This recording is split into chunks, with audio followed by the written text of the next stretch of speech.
Hey Lawn Care Nation, do you want to show the world that you're proud to be a lawntrepreneur? Well, why not sport the original Lawntrepreneur shirt, also now available in a hoodie, as well as my other original designs now available on my new Teespring store, available for shipment worldwide. You can check them out at lawncarebusinesssuccess.com/merch.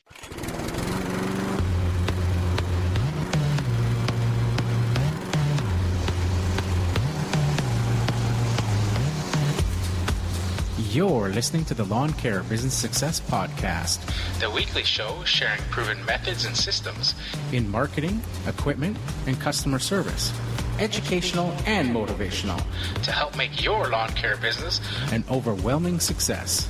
Now here's your host, Julio Tomei. Welcome, Lawn Care Nation, to another episode of the Lawn Care Business Success Podcast. I'm your host, Julio Tomei, and this is episode number 177, entitled Interview with Brad Behr from Copper Creek Cuts. Well, hello, everybody, and thanks for joining me this week on another episode of the Lawn Care Business Success Podcast. Really appreciate you guys tuning in each and every week, as always, and of course, for the questions, the comments, and the feedback that you guys have been sending through. I really do appreciate all of that and all of the support. As mentioned there at the top of the show, through the introduction there, I have a new Teespring store, if I haven't already let you guys know about. So basically, there was a bunch of you guys asking about the t-shirts that I have, the Lawntrepreneur shirts, as well as some of the other t-shirt designs that I have on Amazon, and that you guys would like to purchase them, but they're not available for those of you outside of the United States, and that Amazon does not ship them outside of the United States. So even for myself, with my own t-shirt designs, I've had to order them, have them shipped to a mailbox in the United States, in Washington State, close to where I live, and then physically go and drive over across the border, pick them up, and then declare them at the border on my way back to Canada.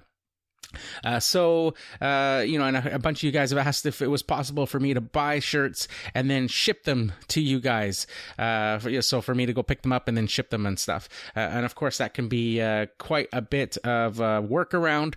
So decided to go ahead and open a Teespring store as well, because Teespring will, of course, ship worldwide. So the t-shirts and now hoodies as well.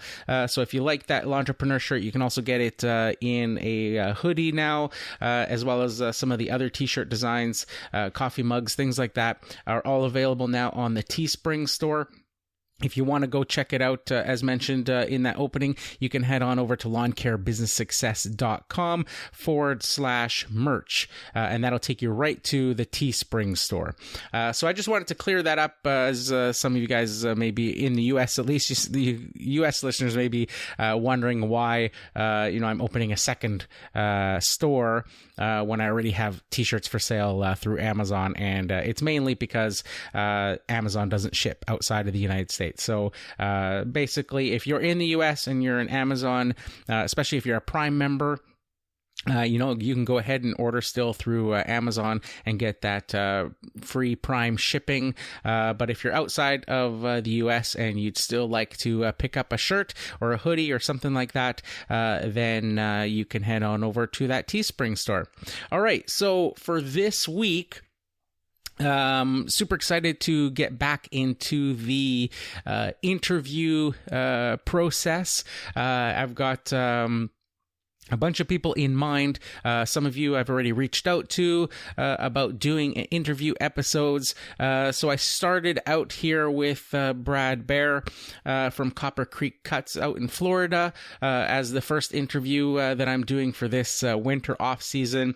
Unfortunately, I don't know if you guys remember me discussing the interviews at the end of the last round that I did back in the spring, just before the season started, and having some audio issues with the way that I record interviews, the software that I use, that basically it lets me record each person independently and then gives me the files at the end. This has been causing a bunch of issues with what they call audio drift. Apparently, this was supposed to be taken care of during the season while I was working. I was getting emails saying that the software company had fixed the issues. Well, first interview in almost a year, and still all the same issues present. The episode drifting because it's recording two separate files, and once you put them together, they just don't seem to line up. So I've had to spend a few hours here editing this episode to get the conversation edited and lined up throughout the whole episode. It would constantly go out of sync and it would go through that audio drift. So I did the best that I could. I think it sounds pretty good. There may be the occasional thing where, you can kind of hear that the response to a question or something just doesn't quite line up, that I may have missed. I think I got it all and it all sorted out. But moving forward, I'm going to, with the next interviews that I try, I'm going to be trying some different pieces of software, some other alternatives. So there may be... the nice thing about the software that I was using up to this point was that it, because it recorded independently on each person who was talking their own computer, and then it would upload the files at the end, it was giving you really good audio quality. So it sounded like you were in the same room, as opposed to, say, just recording like Skype audio on my end of both people, where it isn't the greatest. But I may have to go that route. So I'm going to be trying some different types of meeting recording type softwares that record both sets of audio as one track on my end, as opposed to recording each person separately on each other's computer, and then merging those files together after. So the audio quality might dip a bit with the interview episodes, but will sound more natural because they'll be recorded under the same file. So just bear with me with the next few episodes that I do, if episodes that are interview-based episodes, as I may be trying different software approaches to doing them to try to minimize the amount of time required for the editing process. Also, I will be thinking about doing something a bit different with the interview episodes moving forward. So stay tuned for that, and I'll let you guys know with the next few episodes, if that part of it, that idea that I'm thinking of, works out as well. So without further ado, I'm just going to play the podcast announcements, and then we'll get into the episode interview with Brad Behr right after this. So stay tuned. Hey guys, if you have any questions or comments about the show, I'd love to hear from you. You can head on over to lawncarebusinesssuccess.com/contact. For you Instagram users out there, be sure to follow me at lawncarebusinesssuccess. And if you haven't checked out my videos yet, well, what are you waiting for? Be sure to subscribe to the Lawn Care Business Success YouTube channel. Now, I know you guys love listening to audio while you work as much as I do, so I've partnered up with Audible to offer you guys a free 30-day trial and 2 free audiobooks of your choice. There's no long-term commitments, and you can cancel anytime. And get this, even if you cancel during your free trial period, you still get to keep the 2 free audiobooks. It's a great way to try the service and to see if Audible is right for you. So why not give it a try? Head on over to lawncarebusinesssuccess.com/audible. Now back to the show. Okay, so I'd like to welcome Brad Behr to the show. Hey, Brad, how's it going? Good, sir. How are you doing? I'm doing fantastic. Thank you very much for taking time out in your day and coming on to the podcast for an interview. Absolutely. We had a bit of a conundrum there while I was trying to work out the time difference between us, and you had to give me a little geography lesson about not to come across as a stereotypical United States guy who doesn't know where anything is. But that's all right. We figured it out. It all worked out. So let's just get right into it. So maybe tell us a bit about yourself and your business. Sure. So I'm located in Northeast Florida. I might as well be South Georgia. Anybody who knows kind of the cities around here, Jacksonville is the biggest one in my area. So I'm an hour west of there. A very small rural town. And I started my business January 2016, excuse me. And okay. That was, you want me to get into kind of the history of it? Sure. So I initially worked for Florida Blue, which is Blue Cross and Blue Shield of Florida. They had a program on the campus of the high school I went to where I could, as I was a student, I could actually go for a couple of my classes and work there. So that worked out really good. I was there my junior and senior year, and then I went on full time once I graduated. A few years of that, and I met my wife, and we got married and started having kids. And so I started doing that work for Florida Blue in 2006, and then ended up retiring, quote unquote, in 2015. That was after our second child was born. And, you know, when we looked at my wife's earning potential, both current and future, hers was larger than mine. So it kind of just made sense for me to be stay-at-home dad. And that's what I ended up doing until 2017, when the kids are a little bit older and didn't need as much, you know, hand-holding. So I could kind of get out of the house whenever my wife got off work. Okay. Sounds similar to me. And when I started with my lawn care business, it was sort of the same scenario with my wife and her job. And she had a very steady job and full benefits and all that sort of stuff. And it was like, well, I guess we'll mainly rely on you for the moment. And so I, you know, get some extra time for myself to figure out what I want to do, and can, you know, have the luxury, I call it, of being able to experiment with this whole, you know, entrepreneurship and lawn care business and all that sort of stuff. Right. And luckily it worked out, and being able to walk the kids to school. And I proudly say I walked my kids to school every day till they finished grade 7 and went to high school. I was still walking. My goodness. Walking. You're a better man than I am. I don't know if I could do it. I guess it depends on how far away the school is, but ours is driving distance. Oh, there you go. Yeah, ours is not too far.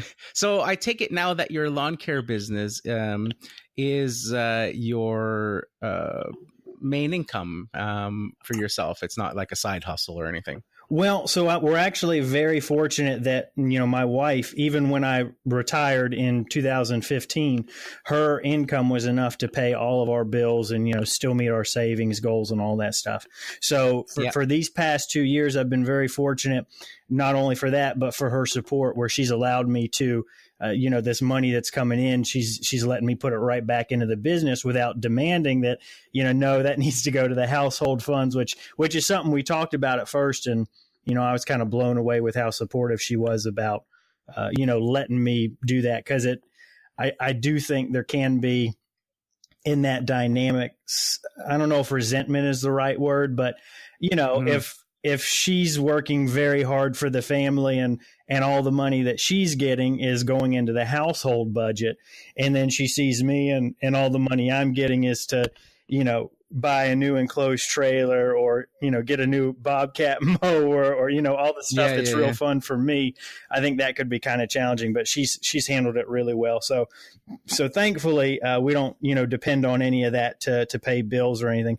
The thought process is down the road, you know, maybe the kids can help out once they're old enough. And if it's something where we can grow it to a point where she can drop down to part-time work and have more time for the family, that would be ideal. But for at least now, it's we haven't really had to use it for household. It's just everything we've been making in it, we've just putting right back into the business account. Okay.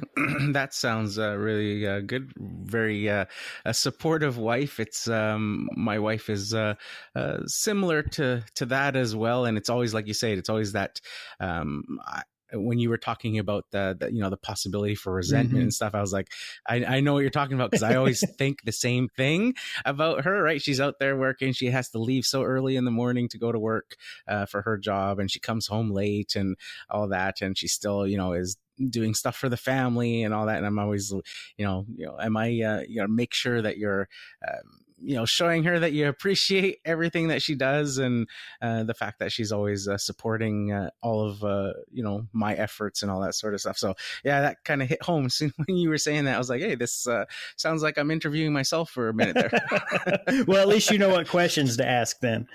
There you go. But no, absolutely. So, well, I didn't mean to cut you off, but I was just going to say, and I don't want it to seem like all I ever do is hoard it in the business account. There's lots of times where I'll, and let me be clear, I'm not saying these are business expenses, so don't sick the IRS on me. But what I will do is, from that business account, take her out to eat somewhere nice or get her some kind of present. Now, I know you might have some people say you can't do that. So just to clarify, I'm a sole proprietor, so I don't have to have, separation of church and state quite like you do with the LLC. So that, that's a little bit different where I can just do that because I'm a sole proprietor and they don't have those rules about business and personal accounts. But yeah, so anyway, she does benefit from the Copper Creek Cuts business account from time to time. Okay.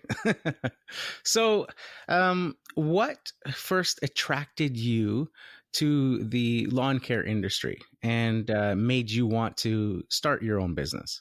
I had actually gone through, my wife got to calling them 2-week projects because, while I was at home with the kids, I would try and come up with some way that, maybe could generate some income. And not saying that I don't like staying at home with kids or that dads can't do it, but I do feel like there might be some difference between men and women where a man still needs to feel like he's producing and contributing in some way that's more than just the child care. Maybe that's a generalization. That's how I felt. So I kept trying to come up with these different ways of things that might make sense. And none of them ended up working. And then, my wife, Kendall, had said something about suggesting lawn care because I took care of the lawn here. And so I said, that might not be a horrible idea. And so from there, I kind of got turned on to just by searching the lawn care community on YouTube. And so watched that for, I don't know, maybe 6 months or so before I finally decided, this might be something I would like to get involved in because I had learned a ton from YouTube. So I already felt like, I had a much better knowledge than anything else I had tried before. And so that's kind of how it got started. Okay. So do you, I gather from what I've seen from your YouTube channel, and we'll get into your YouTube channel in a little bit, but it looks like you're a single owner operator. Yes, sir. That's right. Have you considered employees, or is that just something that you're not interested in? Not at this time. And it's just because, like I said, I work around my wife's schedule. So what that ends up, the medium that we found that works for us where she doesn't feel resentful from the time aspect that I'm spending away from the family is usually I'll mow on Mondays and Fridays once she gets off work in the early afternoon. And then rarely there will be, well, I say rarely, maybe on average, half of the weekends I'll work as well. So the workload that I have kind of supports that time schedule we've blocked off where I don't really need any kind of help. I mean, it would be nice, but it's not something where, the finances of it make sense to do it legally and have to do workman's compensation and all that. The headache and the obstacle of it and the cost of it is just something I haven't felt like it would benefit me more than that. Okay.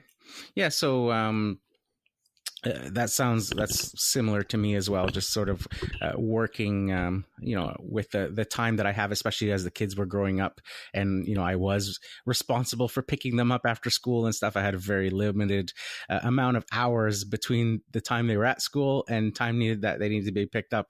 Is how I scheduled all of my mowing, right, and all of that, because it was like, okay, it's they were off some days. It was at 2:30, so by 2:00 I had to be finished the mowing and stuff and ready to go pick them up. So I had very, short hours. And part of that made me really love lawn care because it was like, I could be making so much more money just working in those few hours than if I was working, a part-time job at the mall or, something like that, some other regular job working 8 hours. And I was like, I can make so much more money compressing it. And without employees, I don't have to worry about lunch breaks and coffee breaks and things like that are mandatory when you have an employee. Because for me, I'm compressing the day. I'll just work straight through in those 4 or 5 hours and do everything that I can and get it all done in that short amount of time. So Yeah, with me too, it just never worked with the employees. It was just, I never had a desire for it. So yeah. And what you said, that's a good answer to, why I like the idea of lawn care that I didn't think of when I was in the middle of answering it. But when I was looking for other stuff to try and support the family, the schedule was the biggest thing, right? So, unless it was something where I was going to be doing third shift work where I was gone in the middle of the night and, my wife was staying at home with the kids while everyone was asleep, it didn't really make sense for any type of employer-employee based relationship. So that's where, obviously self-employed came into play. And then from there, that kind of narrowed down the field. And when my wife suggested looking at lawn care, it was something where, well, wait a second, that does lend itself really nice to making your own schedule. And, as long as you get the work done when they're thinking, then so that's another very good point that you made. Yeah, that part of it is has always been probably one of the biggest pluses for me as far as the lawn care business goes, is just that schedule freedom of being able to schedule the days that you want to work, do it when you want, what time you want, all that sort of stuff. So that leads me into the next question, and this is a question that I've asked every person that I've interviewed on the podcast, and it's probably my favorite question because it seems simple, and when you ask a normal non entrepreneurial person this question, they always think it's the same answer, but when you ask an entrepreneurial person, I always get a different answer. Man, you really hyped that question up. I'm nervous about answering it now. It's a lot of pressure. And it's partly why this podcast is called what it's called, and that is, how do you define success? So for me, and my wife and I have talked a lot about this, not necessarily in relation to lawn care, but just over the course of our relationship, where we're both on the same page with what we want for the future of our family. So success for us is going to be having jobs that cover our basic needs. So, our mortgage, our car payments, or, whatever we have going on, lets us save a little.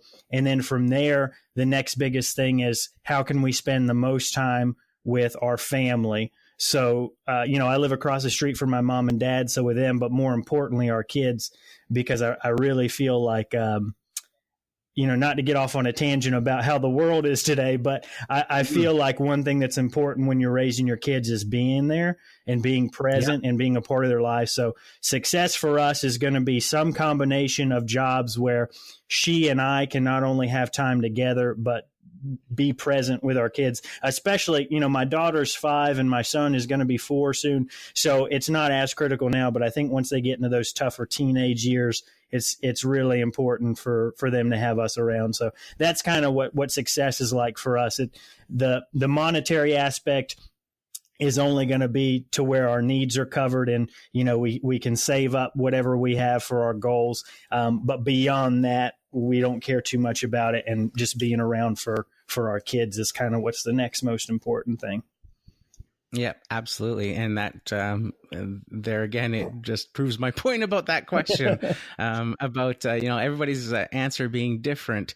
Yet if you were to ask, a normal non-entrepreneurial person, walking down the street, that question, it usually 9 times out of 10 leads to making lots of money. Well, and I didn't mean to cut you off. I apologize.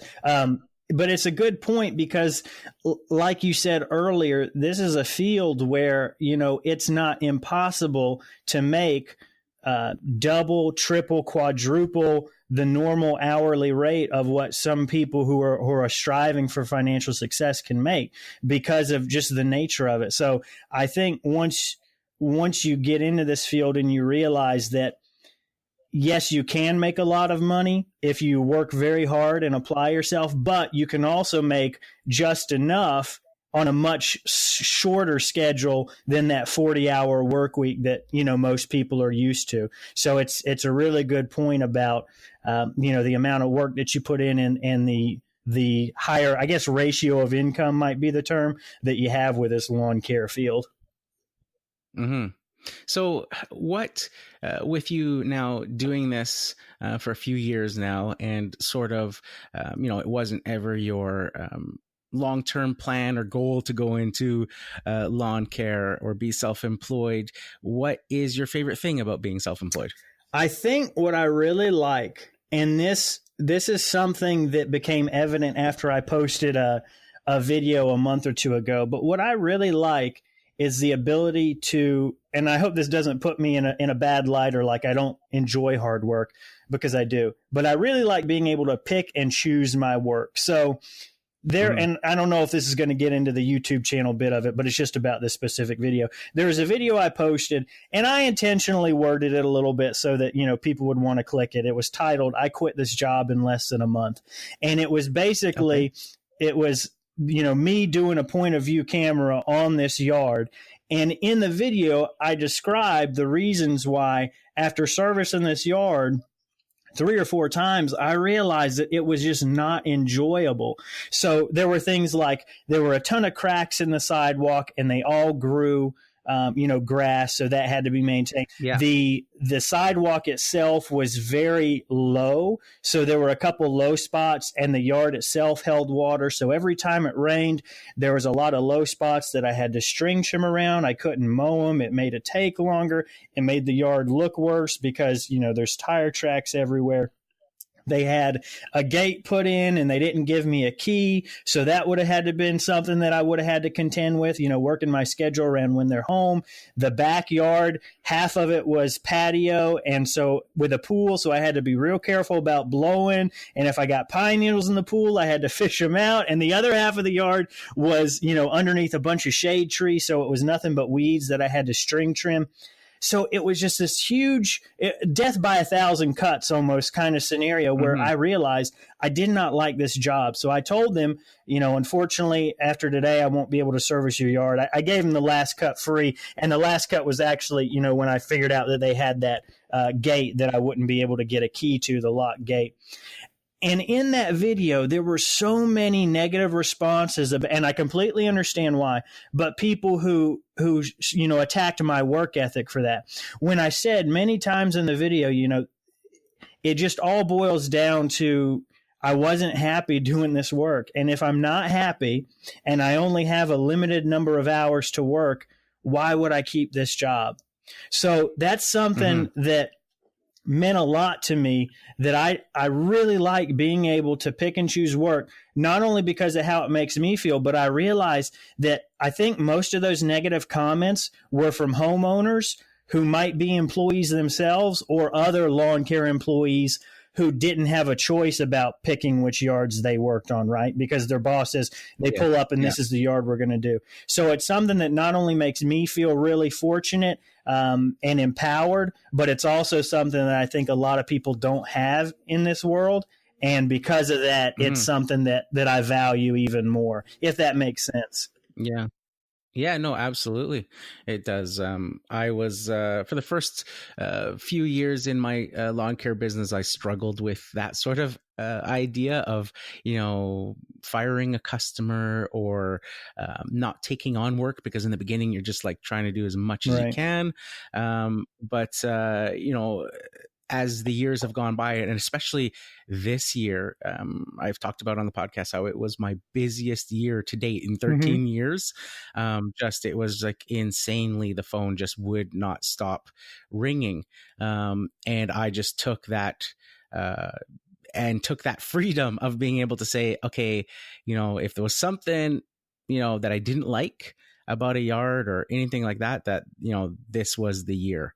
You know, and I would have, traditionally you get customers that call you in the spring and they want lawns cut when the growth is like super heavy, but then as soon as it kind of slows down a little bit, you know, they're calling you to tell you that, you know, there's no more, that they don't need you anymore, that they don't want you anymore. Right. But they expect to call you again in the fall when it gets hard again, you know? And I'm like, well, you know what? I'm not doing that anymore, right? I only want customers because I'm only focusing on a limited amount of customers. You know, if I'm saying yes to you and my schedule is full now, that means I'm saying no to potential other customers who are interested in having me do full service for them all year long. And then you're turning around and after a month or two and saying, you know, I don't need your help anymore, but I'll call you in the fall. So I started joking around about, you know, to myself, I'm not sure if you ever watched Seinfeld episodes. Oh yeah, I've rewatched yeah. that series several times. Yeah. So I started to think of myself as the soup Nazi. Uh-huh. And anytime, a customer would be like, I don't need your, and I'd be like, no lawn cuts for you. That's it. And, and if no matter what they wanted after, if they wanted to come back or thing, it'd be like, nope. You said you didn't need me, so you don't need me. Now you're starting to see how reliable I was, how easy I made it for you with credit card payments and all that sort of stuff. And now, you want to come back or something. It's like, sorry, I told you I have a limited amount. Once you give up that spot, that's it, right? If I fill it, then, there's no coming back unless a spot opens up later on, but then, you'll be put on the list. So I started really taking that freedom of saying, yeah, it's this is how it's going to be this year. And I've really enjoyed that part of it, I have to say. Yes. And I do feel like I need to make one clarifier, because I'm not sure what your audience is comprised of, but I do want to say that one of the things that makes that possible is the fact that I'm in a situation where I do not depend on this income to support my family.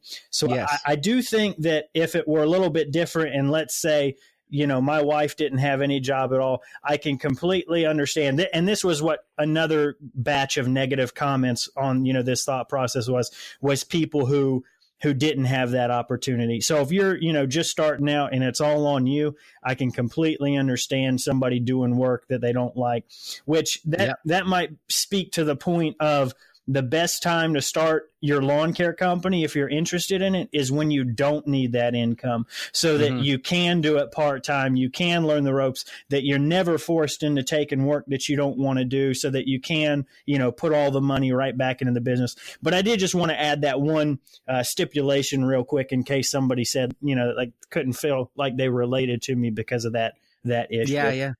Yeah, no, I always, in the podcast throughout, the episodes that I've done, I always say that to people is, when you're starting out, you're going to be taking on every job everywhere. I used to drive all over the city. I used to, take on all sorts of stuff, do the crappiest of yards out there with, big dips and holes from pets and dogs that would dig up the yard, and then the grass would grow over and your mower would be bouncing all over the place. And I would be there every week doing them. And just as the business grew and as I started getting more and more work, and like I say, having a wife that has a job that covers all of the bills and all of the what's it called, like medical sort of expenses, all that sort of stuff. You have that freedom. But I also always tell people that you have to take everything that I'm saying with a grain of salt, and remember where I'm working, what's, everything I say, it may not work for you. It works for me. And I may make it sound easy going into lawn care business and stuff, but that's because of who I am and my life experiences. When I got to this point, it is easy for me, but that doesn't mean it's going to be easy for you. Yes. You could be, I had a person who was following the podcast and they were thanking me for all their information. They were, had an engineering job. And they emailed me saying, I'm unhappy. I make $100,000 a year. I'm unhappy at my engineering job. I think I'm going to quit and go into lawn care because of your podcast. And I was like, whoa. Throw the brakes on there, mister. Yeah.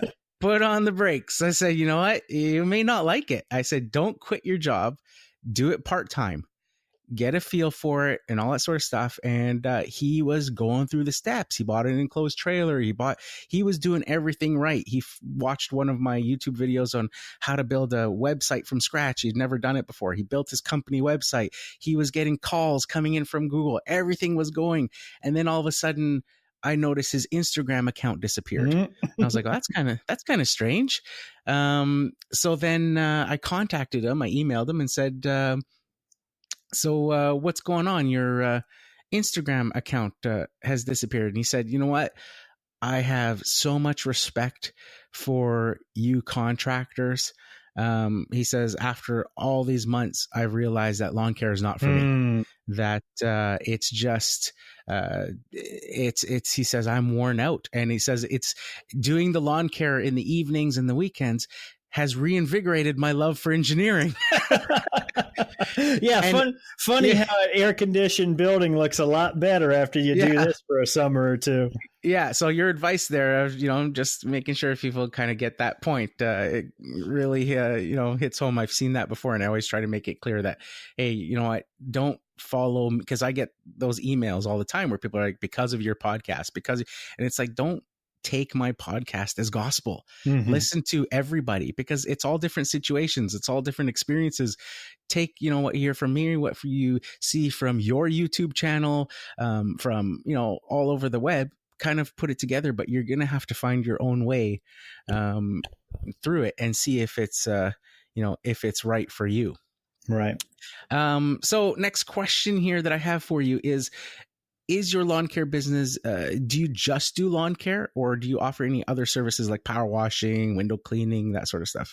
So initially, I got my licensing for the state of Florida for fertilizer and pesticide right out of the gate. But what I found is that really the only thing that a lot of people asked me for was applying either weed and feed or some type of herbicide to their yard, to the turf. And that is actually not something that you can do in Florida unless you have a pest control operator's license. So, okay. People like, I'm trying to think of some names people might recognize, but it's all regional. So any pest control, Southeast Fumigation, McCall's Pest Service, those are really the only kind of people who can, if your yard's full of dandelions or whatever kind of thistle you've got, they're the only ones who can spray that yard. You see the guys with the trucks and the sprayers. Yeah. So what I could do was not what people were asking for. So very quickly, the fertilizer and the pesticides, that kind of thing kind of flew out the window. So when I first started in my first year, it was with the idea of doing total lawn maintenance, but it really was just lawn care. Now I'll do landscaping. So I'll do stuff like, tear up flower beds and put new stuff down, new mulch. I've done some of that. One of the things that I'm really looking to get started on this upcoming year is landscape lighting, because I feel like the more, and this isn't just, my thought process, this is how the world works, but the more specialized your skill set, the more you're able to charge for your time, right? They give that old story about, and I don't even know if it's true, but about the guy who designed the nuclear reactor, and something was going wrong with it and nobody could figure out what was going on. So they actually had to fly this guy who had designed it out to the nuclear reactor, and he looked at everything that was going on, all the warning labels and the schematics, and he went over and pushed one button and opened up, some valve or fuel tank that let everything cool down, and disaster was averted. And so he goes to submit a bill for him, and it was $100,000. And they said, "This is ridiculous. You were here for 5 minutes. We're not going to pay you for this." And he says, "Well, I may have been only here for 5 minutes, but," and so he rewrites the estimate. So being here for 5 minutes worth of time, $5, knowing which button to press, $999,995. So it's the knowledge that you have that's going to allow you to command more income, when you look at your industry as a whole. And I think landscape lighting might be something that'll lend itself to, the amount of time I have, the skill set that I have, the employee base that I have, which is just me, things like sod installs. I've never even tried to get into that, because that is, I wouldn't be a good value for somebody. That's a job where a company who's got, 4 or 5 guys who are happy working for $10 to $15 an hour. And I don't mean to say that there's anything wrong with that if that's the situation someone's in as an employee. But, just looking at the economics of it, there's no way I could compete if it's just me out there trying to lay, 3 or 4 pallets of sod. So there's a lot of stuff that I haven't gotten into that I know most people try to, just because it's just me, and I try and focus on what kind of jobs am I most likely to get hired for. Yeah, I think a key with being a single owner operator is efficiency. Yes. If I'm doing, throughout the years, I've tried refining parts of my business to make it more efficient. Things like implementing, on my website, having, the free estimates and stuff, because people would call, they leave a message, and just the amount of time it takes to, because during mowing, I don't hear the phone ring. I don't feel the vibration.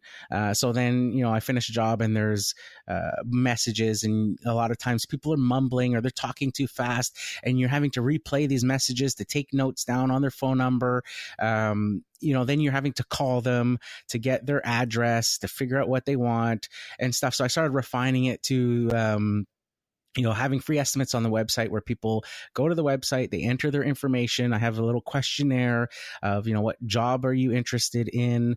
And then this year I refined it even further into just saying straight out that, hey, leave your information here. We'll swing by your property, have a look at it, and we'll give you an estimate within 7 days. And that just allowed me time to, if their address was in a location that maybe I had just serviced the day prior, I wouldn't have to drive all the way over there again. I could wait and have the luxury of that 7 days to just check it the day that I was mowing properties in that area. But I would, do question of, like, if we're coming to do an estimate and it requires going into your backyard, is there a gate in the backyard? Is it locked? Yes or no? If we show up in the middle of the day and go into your backyard, do you have pets? Is there a dog running around the backyard during the day? Yes or no, right? And just made it so that people were basically giving us their address, telling us what they want, and basically giving us permission right there to come onto their property within that 7-day period to look at the lawn and then email them an estimate. And it just saved so much time. And just added to that efficiency to be able to, being as like I said, single owner operator, I'm not wasting all this time on the phone, talking to people, going back and forth to people's properties on a daily basis after I've just mowed in that neighborhood, and now having to go back, just always playing with efficiency, right down to route scheduling, where I found over the years where I'll plan, even though a house may be closer to me than the next house, I may hit it on the way back because of the side of the street that it's on and where I park and where the trailer door opens, just for efficiency, so that I'm not having to cross the street with equipment if I'm coming back in that direction, and can park on that side of the street that is with the same side of the house. So efficiency, I think, is just a key thing when you're doing jobs, like you said, sod and stuff like that, or quoting jobs that you haven't done, just takes up so much time, and the research and all that sort of stuff, that you become more hesitant to do that sort of stuff. Right. And that efficiency is important. And so, like, another thing that I do is irrigation repair, not necessarily design and installation, because again, that's something that I'm not going to be a good value for if it's just me trying to install it for the whole yard. But what I will do is, as I get those lawn care customers, they're in these cookie cutter neighborhoods that all have the same kind of irrigation system, and you get to know them kind of like the back of your hand as far as how the people who put them in, where the zones are and all that stuff. So it is something where, when I'm building that relationship, I'll also say, hey, here's some other things I can do for you. If your sprinkler systems ever mess up, or if any of the heads are broken, let me know and I'll fix those for you too. But that, to me, in my experience, is more efficient than just kind of broadcasting to the world that, hey, I do irrigation repair, because then I might have some random person from 15 or 20 minutes away call me for a repair. And, at that point, when you're driving that far and you look at the round trip, it's really not worth it. So it's a lot better if you can hammer that home to your existing customers that are in that, whatever kind of perimeter you've defined as what's ideal for you.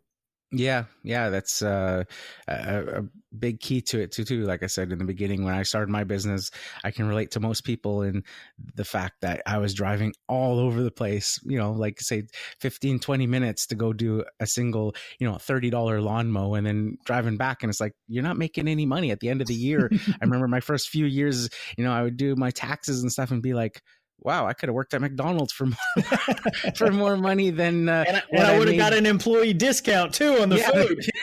Yeah, there you go. And I spent half my lunches there anyway. So so it's like, you just really got to hammer down on that. This year was nice. I met a few people that recognized me from YouTube or from the podcast and stuff, and found out that they worked in the area just outside of the area that I work in. So all the calls that I was getting from my business that were outside that area, I would tell the customer, hey, I can't do it. That's out of my area, but I know somebody that may, and I would contact those guys and say, hey, are you looking for work? I can send you, quote just down, in your, the area that you're servicing. So I was handing off work, to these, guys that I had met, and it was actually pretty good because I was like, I'm still helping the customer and providing that value to them because they did call me. They're, obviously there's something about either my business or website or something that they liked that attracted them, but I can't service them. So maybe this is, a way that I can continue to help service them and just continue to, help them out by passing on that work to somebody else so that they don't have to go and look for somebody from scratch. It's kind of like just a recommendation and sort of stuff. So that worked out pretty well. So the next question is one that people usually have to maybe take a moment to think about. And that is, share with us a time you struggled in your business and what you learned or did to overcome it. Oh man, I've got plenty of those. I think maybe I've got training from people asking me this in some other social media channels. There's tons of them. I remember the very first job I did, I had my homeowner push mower because it just so happened that that was like on a Friday, and that Saturday was when I was supposed to go pick up my zero turn mower. So I was like, oh, this will be okay. I'll just go do this one job with the push mower. And the mechanism for raising and lowering the wheels was for the front was a metal tab that you would pull out and move, but it was very old and weak. So what happened was this guy had a lot of roots on his yard that I didn't have on mine, and every time I'd run over them, it would knock the deck down because it would bounce that little metal piece and it would pop it out. So when this first happened, I scalped a section of his yard because I didn't realize what was happening. So for the rest of the yard, I had to pretty much like push down on the back of it and hold the whole weight of it because it kept falling down. So that was one thing that cemented in my mind having the right equipment for the job. And that was the very first job I was doing for money. And I was like, this is the worst start to a business that could ever possibly be done. And then, so that was kind of the first one. And then there's been challenges all throughout. I remember going through my first year, it was kind of, where you almost feel bad for telling people no when you haven't kind of learned that lesson that we talked about earlier. So there's in an equestrian community, everybody's got these 2 acre or greater plots, and they're all stuck. Not stuck, but they're all cut up into front and back acres. So, you've got your horse on the back acreage and then your house and your outbuildings on the front. Okay. And 2 acres is a lot more than I should have been doing on a residential 36-inch zero turn. But, me not knowing any better, I say, yeah, let me go ahead and do it.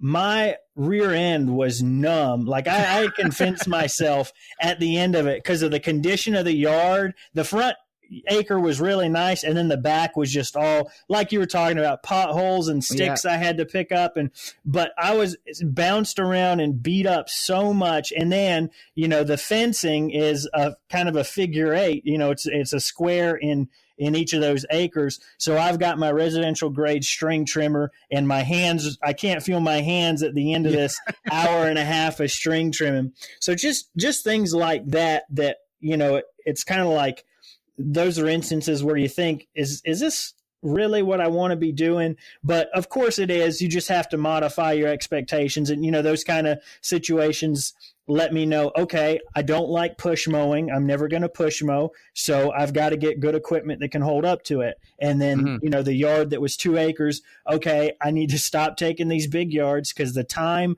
I spend on them and beating myself up, it doesn't make me happy and it's not worth it. So I think that might be the key is, and, that's kind of a common theme. This isn't some grand revelation on my part, but if you can take those horrible times or those times where you're just like, this is ridiculous. I don't know why I'm doing this, and find some kind of a learning point. That's when you'll be able to keep going and stick with whatever you're doing. Yeah, well said. Very well said. So next question here that I have is, in what ways do you market your business, and maybe share your number one marketing tip? The first thing I did was a Google My Business account, because to me, that's the most visible. I live in a rural area. So yes, there are some older populations who still like to see paper ads in the newspaper, but the neighborhoods that I'm looking to get into are primarily going to be younger people who internet is, going to be the main thing that they're looking for. So Google My Business was the obvious first choice.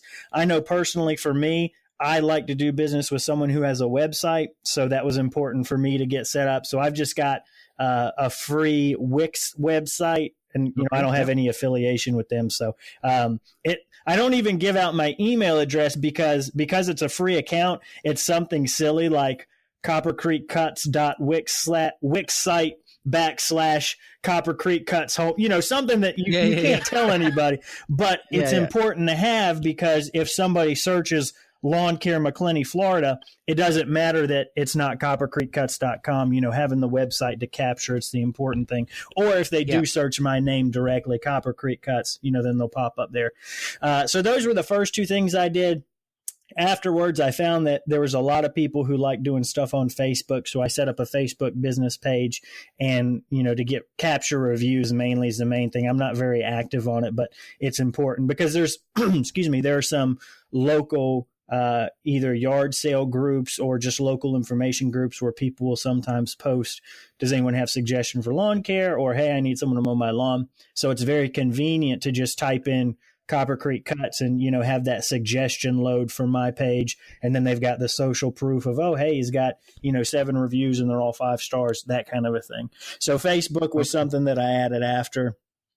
And I haven't done it as frequently as we've gotten out of the summer and spring, but I've got postcards that I will mail to specific neighborhoods that I want to try and get more houses in. Because, we talked about efficiency, and over the 2 years, I've discovered that the yards that work best for me, the ones that I'm most competitive in when it comes to price, are going to be yards that are like a quarter of an acre or less. And we've got several of those neighborhoods just within 5 minutes of me. So I'll do some direct mailing to them. I don't get a ton of response from those, but it is enough that it's justified the cost of it. Okay. Those are probably the main things that I do. I don't do anything in paper or print. Don't do anything on the local newspaper websites, no banner ads or anything like that. I did a Facebook boosted post or an ad there for a little while and tried that. And I did get, I don't know if it was because of that, because I neglected to ask, but I just ran it for like a week or so and did get somebody from Facebook who contacted me. And like I said, I didn't do enough work to figure out if that was because of the ad or just coincidence. But those are probably the main ways. Yeah. I always feel I did a newspaper ad once, and it was crazy expensive for the size of the ad. And it was like a 3-month thing. And I got one call that didn't even turn into a job. And that was the first year in business.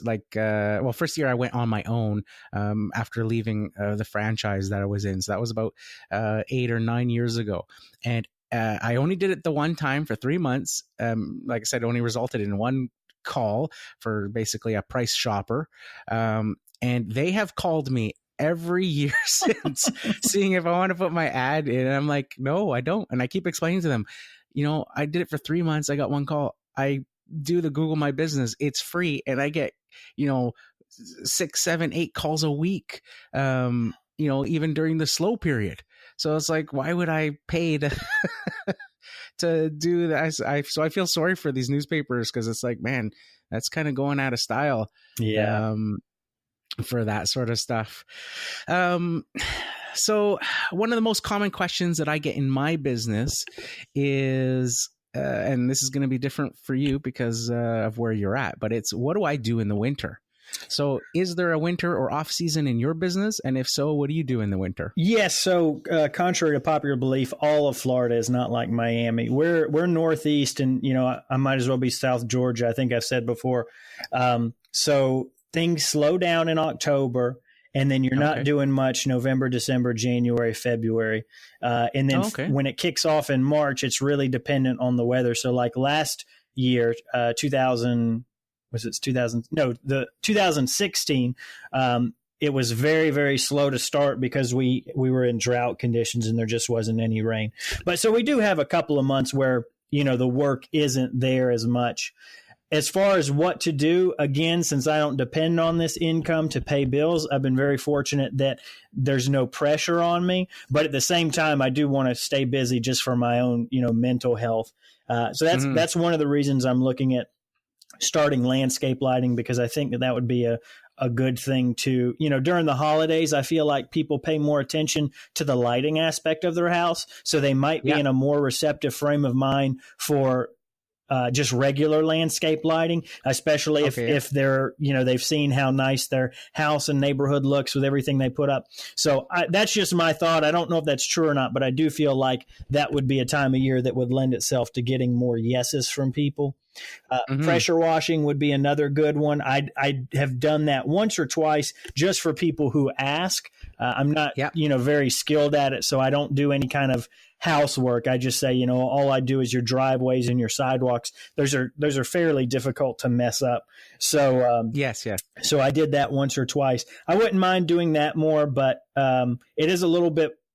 And maybe I just don't know the technique, but it is a little bit more difficult work because you're in contact with the hose and the gun that are shooting out, a lot of high pressure stuff. Yeah. So as far as beating your body up, it's one of those that's to me a little bit higher up there than mowing.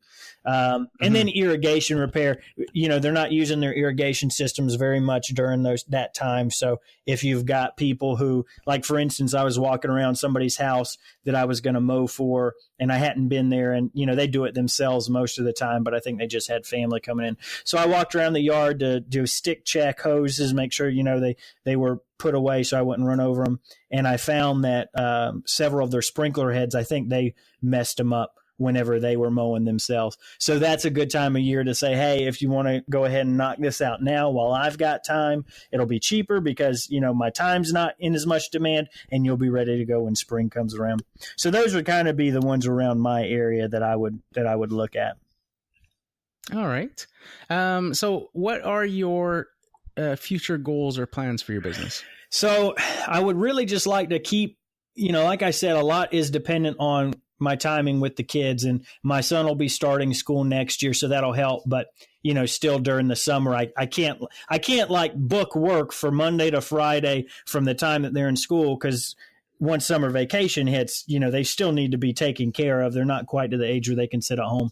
So at least for the time being, it's to just fill the available time that I have until they're old enough that they can either start helping me or stay home on their own. Once I get to that point, then I can kind of expand past the 3 or 4 day work week that I've kind of been bottlenecked at. But it is something where I would, if they don't want to, I don't necessarily know if I would force them to, but I do think a neat part of, like I said, being there for your kids is really important to me. So if they would work alongside me, at least for a summer or two, so I could kind of, teach them about how money works and how certain things about economics and try and instill a work ethic in them, that kind of thing, that would be really nice. And that would be the long-term goal, is to have it where, we're all able to spend time together working as a family in that business. Whether or not that'll pan out is going to depend a lot on them and their attitudes. And, who knows what that many years down the road has. But then the next thing would be if, again, it's dependent on them getting to an age where I'm able to be out a little bit more. But if 5 or 10 years down the road, we are able to pay off our house mortgage, which is our biggest monthly expense, that's your biggest draw on cash flow. That might open up the possibility of my wife dropping down to something part-time, which would be really nice for her. And if she can still retain those benefits, because that's the biggest thing when we've looked at at if it ever makes sense for her to stop working. And she works for Florida Blue Cross and Blue Shield of Florida, which gives great benefits. And when you quantify those and you put a dollar amount on them, you're looking at $20,000 or $30,000 that you'd have to make up that, is not part of her paycheck, but it's part of her compensation. So that really wouldn't be something that we'd want to do, have her drop off and lose those benefits. But if we could lighten up the requirements of cash flow, it could be something where in the future she would be able to drop down part-time and have more time with the family. So again, those goals are kind of based around what our values are concerning the family unit, that kind of thing. Okay. Okay, so I'm going to shift gears a bit here and go into what we mentioned a bit earlier with your YouTube channel. So you've got this very successful YouTube channel. I've been watching a bunch of your videos lately. And one of the things that actually shocked me this morning, I went to the About page and saw that you've only been really doing this YouTube channel for just over a year now. And you've got 10,535 subscribers as of this morning. So what attracted you or made you want to start a YouTube channel in the first place? So I got a lot of inspiration and knowledge, like we talked about, for starting my own lawn care business from YouTube. And so always from the beginning, it would be like, it'd be really nice if I could do this at one point in time. And there's actually a fella, his name is Chris Hathcox. He's out in the panhandle of Florida with Chris's Yard Service. He's got a YouTube channel, and he's one of the first ones I found. And, I'd comment, and he was a big driving force in getting me started, because every time I'd say, this was great work. Thanks for posting it, man. And, in the course of conversation, he knew that I was starting a business. He said, you need to do it. Every time I said something about how neat it was watching his videos, he'd always say, no, you need to do it, man. I'd be like, no, I can't. That's for you to do. I can't do that. And he's like, no, you can do it. You can do it. So at first it just started off with, the before and afters of the work to try and build something as a portfolio for customers. Because what I felt was that since I didn't really know anything about the business, I didn't have much to offer. And so I felt reluctant to even start. I don't want anybody to think like I'm trying to tell them what to do, and I don't have any experience myself. So that was a bit of a discouragement to me. And I feel like some of the people who I've talked to since starting my own channel, and they want to do the same thing, that's kind of the obstacle they have too. It's like, well, why, you look at somebody who's got like Brian from Top Notch, he's got 50,000 subscribers and hundreds of videos. And it's like, well, I'm never going to do anything as good as him, so why even start? And that's kind of what I got hung up on too. But it's not about comparing yourself to others. It's just, putting your stuff out there and people like it. So that's kind of what got me interested in starting it. Awesome. Yeah, I find that too with comparing yourself to others. That's probably one of the biggest things that people do. I'll find at times, like for me, the YouTube is a struggle. It's just the whole being in front of the camera. I'm very much still in the experimentation stage, and I've been doing it for 3 years, but not consistently. I would do a video here, and then months would go by, and then do another video. Then I would get little spurts of doing videos and stuff, and just seeing, just trying different things and not being quite comfortable. I see how comfortable you are in front of the camera. I'm like, man, like, how's this guy, do it? So it's so effortless looking. Your videos are very professional, very corporate almost, I would say. But then every now and then, Jim Jimerson pops out. Talk to us about Jim Jimerson. That was just a silly idea. Jim Jimerson is me with a dollar store mustache on. And basically, one of the fun things about having a YouTube channel is you get to experiment with different things. So I thought it would be funny to kind of the premise for the skit was having an interview with a low baller. And, so I sat down on one side of the room to interview Jim Jimerson, which was just me on another camera shop, and then spliced them together. Mm-hmm. But, the idea being that he would try and speak to these business terms like profit margin and overhead. And, he'd try real hard to sound intellectual about them, but he really had no clue what they meant. So, he'd give some goofball responses. But yeah, so anyways, that was a 10-minute video that I think I spent 3 or 4 of my hours of my life editing on that I'll never get back. But it was worth it. A lot of people do really like Jim Jimerson. I'm trying to figure out a way to bring him back in and incorporate him. And I've got some ideas. But. Yeah. It was very funny watching. I was like, that's so funny. I kept thinking every time I was looking at you, I kept thinking of like Mario or Luigi from Mario Bros. Yeah, I had a red cap on and the big mustache. Yeah. I thought that was hilarious. But it's funny how you go from, like I said, the very corporate, and then you went into that, and I was like, wow, like you're so comfortable to be able to do something like that. Most people would be, so timid or scared. Like I could not do something like that. It would just take forever. Yet when I'm at home with my kids, I'm the biggest goofball.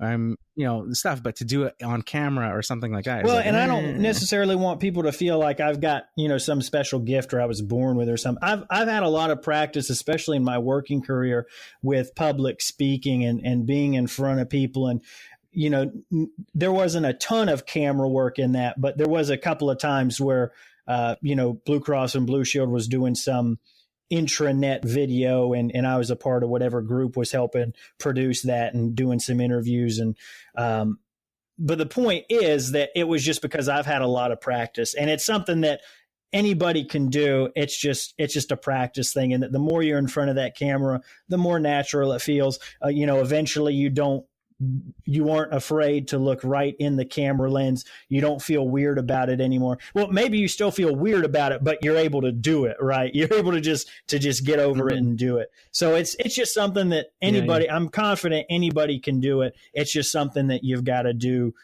for a certain amount of time before you really start feeling comfortable with it. So how do you get over the, like a lot of your videos, it looks like you're out on your front street, in front of your truck and stuff. And I'm assuming that you don't live by yourself on 1,000 acres, that there's neighbors around and stuff like that. How do you get over that part? Because that part for me is like, anytime I try to do a video with anybody, you can just see my body language and my voice gets really quiet, and I don't want people to hear me and all that stuff. And it's funny, like most of my neighbors don't even, and friends and family don't even know I do the podcast and things like that, because I'm so quiet and shy and introverted about it all. But I did tell one of my neighbors, and he took me by surprise the other week, because I was outside and he apparently followed my Instagram account and stuff. And he asked me how my trip to Chicago was when we went for that UAG at Echo. And I was like, how did you know that, Larry?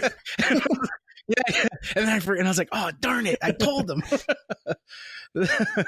So how do you get over that? Like just in front of your neighbors in your neighborhood doing a video so like part that? of this might just be my personality, but I've never had a very high tolerance for shame. I don't mind making a fool out of myself, or if, people think weird of me. So part of it is that I just don't necessarily mind. The other part is once they know, like the most nerve-wracking part is when you first do it. But once they're going out to pick up their kids at the same time you're out in the front lawn shooting a film, and they look at you weird and you're just like, oh, I'm just making a video.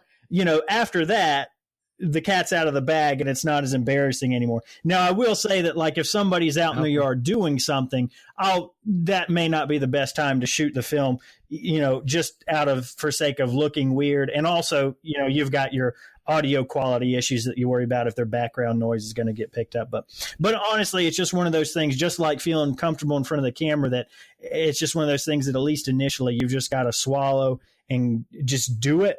And it does get easier with time. I've also, a lot of my videos are me filming the work on other people's yards that I do.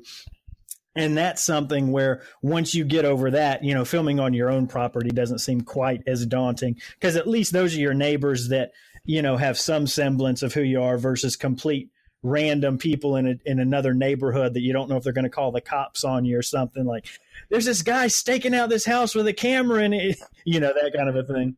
Yeah. Yeah. Do you, with your customer properties, do you ask them for permission first, or do you just mention? I know some guys have said that they just say that when they're quoting and stuff, they just say, "Hey, from time to time, we film on properties for social media marketing." Yeah, so it's one of those things where I just my default is to film on a yard. If anyone ever asks why, that I say I make training videos that I'll put on YouTube sometimes. But the other thing that is a very real concern for me is liability. Mm-hmm. So especially on those first overgrown cuts, I want proof that I was at their property, so that if they try and stiff me on a, normally they're not this expensive, but if it's ever a $200 or $300 cleanup, I want proof that I was there. They could just say, no, he was never there. Yeah. And, I don't have a fleet of trucks on GPS. So that video of me doing the work on their yard is one way to prove it. Also, if somebody tries to come up and say, well, you ran over my AC and now I need $6,000. Not trying to say that I've got a cynical attitude, but at the same point, if somebody is likely to try that, it's going to be someone you haven't used before or someone you haven't visited before. It's going to be those overgrown properties that, they're just getting done for the first time. Yes. So it's a liability thing too, where I try and protect myself until I can understand that this isn't a person who doesn't have my interests at heart, and they aren't trying to, rip me off or something. Yeah. Exactly. So, okay. So it's just default. I'll have it on when I go quote a property. I always have my camera with me, and, I'll do a little joke about, I don't know if you've heard that saying, a short pencil is better than a long memory. Okay, yeah. Well, this camera is the digital equivalent of that, right? So I'm going to walk around your yard, take some footage of it, and then at home I've got software that lets me measure everything, and from there I'll be able to email you an estimate. So everybody I interact with right off the bat, they know that I use a camera at the very least for estimating, and I never really have any kind of pushback with people having their stuff. I would try and make sure and hide any of their specifics that they might feel uncomfortable with, but I don't ever have any issues with it. I guess more and more it's getting more accepted. Like you see just the adoption of dash cams nowadays. Oh yes. So I guess it's sort of just the way the times that we live in. So down to the last two questions. The first is another one that I really like asking everybody, and that is share your best piece of advice with somebody wanting to start a lawn care business. Now, I want you to think of this as this person coming to you is someone that someone that you want, you have their best interests at heart. You only want to see them succeed. What would you tell them about starting a lawn care business? Well, I get to cheat on this one because we already talked about it a little bit, but it really is the best piece of advice that I could give, is to start that business when you do not need that income. Because if you rely on that money, and like, your example, the guy who was going to quit his engineering job, what you're going to find is it puts you in that position where you have to take each and every job that comes along, no matter, how poorly you price it or how horrible it is or how much it beats up your body. And the other thing is that if you're supporting yourself or your family on that money, that's going to make it very hard for you to upgrade your business and make things more efficient. So, if you start off with a push mower and you start paying bills with that, you may not be able to, for a very long time, upgrade to a zero turn or something. Whereas if you do it part-time, if you do it and all the money that you make goes right back into the business, then you're going to be in a much better position, not only to figure out, how to handle this business, but also reinvest in it to make it easier and more efficient for yourself. Okay. Yeah, sounds like great advice. So last question, and that is, how can people find you if they want to follow you? What are your social media channels? Sure. So if anybody wants to follow me, they can do so at Copper Creek Cuts. That's the Instagram, which is much newer. I just started that this year. I haven't quite figured out the formula for success on that one. So it's not as popular as my YouTube. And then YouTube's going to be the other big one. That's Copper Creek Cuts as well. All right. Perfect. So thank you very much for taking the time out again to come onto the podcast. I really do appreciate you doing that for us. I really enjoyed our conversation today. The pleasure is all mine, sir. Thank you so much for having me on. So there you have it, Lawn Care Nation. Hopefully you guys enjoyed that interview with Brad Behr from Copper Creek Cuts. Brad shared a lot of great insight into his business, and I want to take the opportunity to thank Brad once again for taking time out of his day to come do an interview episode with me here on the Lawn Care Business Success podcast. Make sure you guys are following Brad on his Instagram at Copper Creek Cuts, as well as subscribed to his YouTube channel, again at Copper Creek Cuts. I'll leave links in the podcast show notes to both his YouTube channel and his Instagram account. So that's it for this week, guys. Here's to wishing you guys all overwhelming success and freedom in your lawn care business. Bye for now.